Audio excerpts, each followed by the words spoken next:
Good morning student. अपन first chapter पढ़ चुके हैं। फर्स्ट चैप्टर के अंतर्गत दो फर्स्ट पेज और सेकंड पेज, जो बोध के अंतर्गत सेकंड चैप्टर बोध दिया हुआ है। यहाँ पे बोध के अंदर जो फर्स्ट पैराग्राफ है और ये सेकंड, यहाँ तक अपन पढ़ चुके हैं। इसके आगे अपन पढ़ेंगे कि बोध अपनी गलती का उन्हें कब एहसास होता है।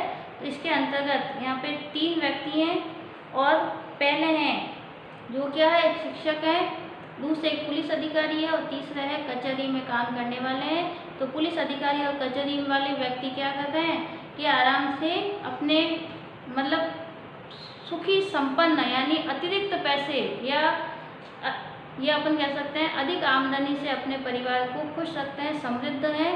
और जो शिक्षक है वह अपनी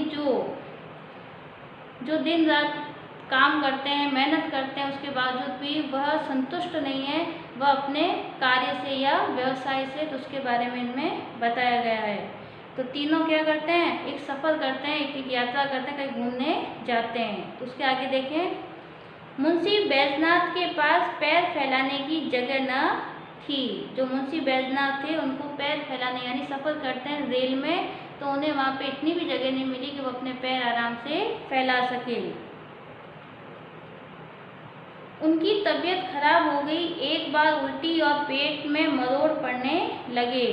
तो बस ये रेल के अंदर उनकी क्या होगी, तबीयत खराब हो गई और पेट दर्द करने लग गया और उन्हें उल्टी वगैरह होने लगी। लखनऊ तक उन्होंने किसी तरह सहन किया, अपने आप पर नियंत्रण रखा। जो भी पेट दर्द हो रहा था, उल्टी हो रही थी, उन सभी के ऊपर अपने ऊपर नियंत्रण रखा, अपने आप को संभाल के रखा। सहन किया, सहन करना मतलब था बर्दाश्त करना या सहन करना। आगे चलकर मजबूर हो गए, कुछ समय पश्चात या आगे कुछ दूरी पर जाने के पश्चात वे इतने मजबूर हो गए और ज्वर, पेट में दर्द, नसों में तनाव के और दस्त, वे एक स्टेशन पर उतर पड़े और प्लेटफॉर्म पर लेट गए। तो उन्हें बुखार आ गया, पेट में दर्द हो रहा था, नसों में तनाव था यानी पेट में या अंदर पेट के अंदर जो भी नसें थी उनके अंदर खिंचाव आ गया था। के मतलब उल्टी, के को उल्टी भी कहते हैं, तो उल्टी और दस्त। वे एक स्टेशन से उतरे और वहाँ पे प्लेटफॉर्म पे लगी हुई जो बेंचें होती हैं उसके ऊपर वे आराम से लेट गए। पत्नी घबराई, वह भी बच्चों को लेकर उतर पड़ी। तो वह पत्नी उनकी घबराई और वह भी अपने बच्चों को लेकर अपने पति के पास जाकर बैठ गई। यानी कि उनके पति का नाम क्या था, मुंशी बैजनाथ। सामान उतारा परंतु जल्दी में ट्रंक उतारना भूल गई। उन्होंने खूब सारा सामान उतारा परंतु उन्होंने जो ट्रंक था यानी उसके अंदर जो भी पैसे थे, जो भी सामान थे, वो सब उतारना भूल गई। गाड़ी चल दी और उनकी गाड़ी आगे की ओर बढ़ गई। दरोगा जी ने अपने मित्र को इस दशा में देखा तो वे उतर पड़े। दरोगा जी कौन थे, थानेदार या थाने में काम करने वाले या पुलिस स्टेशन में काम करने वाले दरोगा जी थे।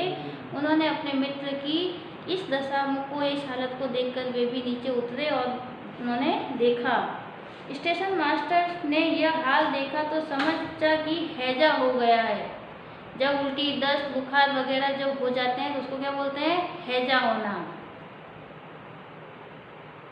तो बैजनाथ और उनके मित्र दरोगा जी भी उतरे और साथ में स्टेशन मास्टर, जो स्टेशन का जो मालिक होता, मास्टर होता है, जो रेल को रवाना करता है, ध्यान रखता है। तो उन्होंने भी देखा और वह समझ गए कि उनको कौन सी बीमारी हो गई है, हैजा हो गया है।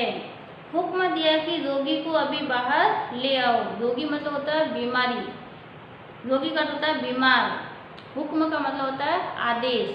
तो उन्होंने आदेश दिया कि रोगी को या बीमार को बाहर लेकर आओ।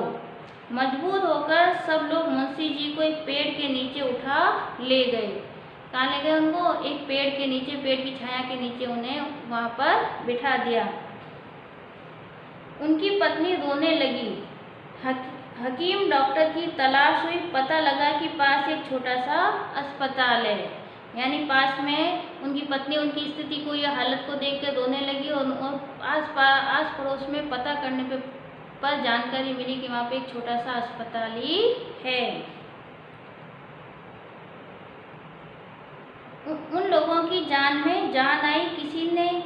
किसी से यह भी मालूम हुआ कि डॉक्टर साहब बिल्लौर के रहने वाले हैं। ढांढस बंधा, बिल्लौर का मतलब जो अपने गांव के रहने वाले होते हैं, तो जब कोई भी डॉक्टर या कोई भी कर्मचारी जब किसी के गांव से संबंधित होता है, किसी के राज्य से, किसी के मतलब मूल स्थान संबंधित होता है, तो उसको क्या होता है, थोड़ा बहुत ढांढस बन जाता है, या वो क्या हो जाता है, थोड़ा बहुत उसको निश्चिंतता आ जाती है। दरोगा जी मुंशी जी को लेकर अस्पताल दौड़े। डॉक्टर का नाम था चौकीलाल। डॉक्टर का नाम क्या था? चौकीलाल। कंपाउंडर लोग आदर से डॉक्टर कहा करते थे।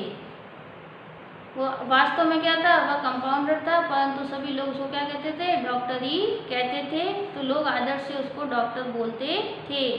उन्हें देखकर मुंशी बैजनाथ धीरे से बोले, अरे ये तो बिल्लौर के ही हैं, भला सा नाम है। कि वास्तव में ये तो बिल्लौर के ही हैं, जाने पहचाने हैं, जान पहचान के हैं, और इनका भला सा यानी छोटा सा नाम भी है।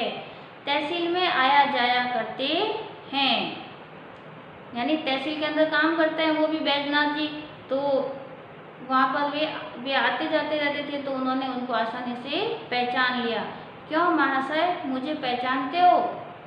उस कंपाउंडर से या डॉक्टर साहब से बैजनाथ जो बीमार है उन्होंने कहा कि क्या महोदय, महोदय का मतलब होता है श्रीमान जी, क्या आप मुझे पहचानते हो?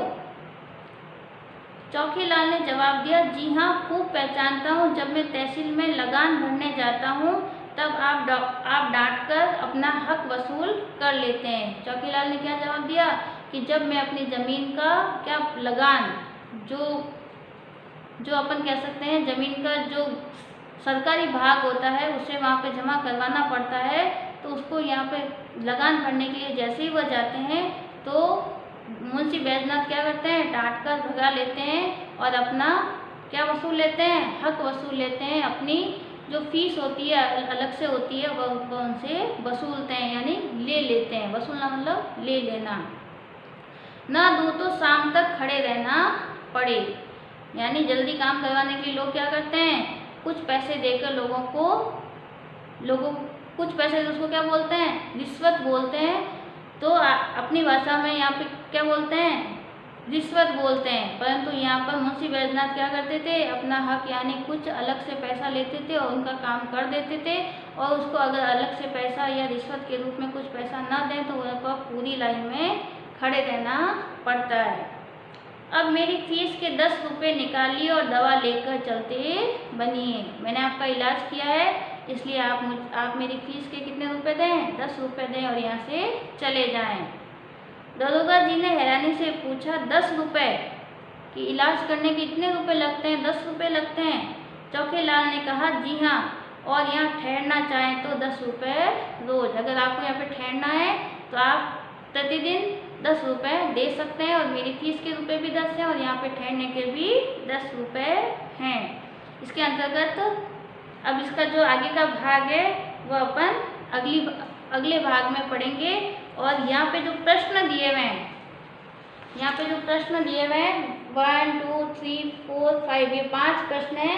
ये मैं आपको इनके आंसर लिख के आपके पास भेजूंगी, और इसका जो अगला भाग है अपन अगली क्लास में अगले भाग में पढ़ेंगे।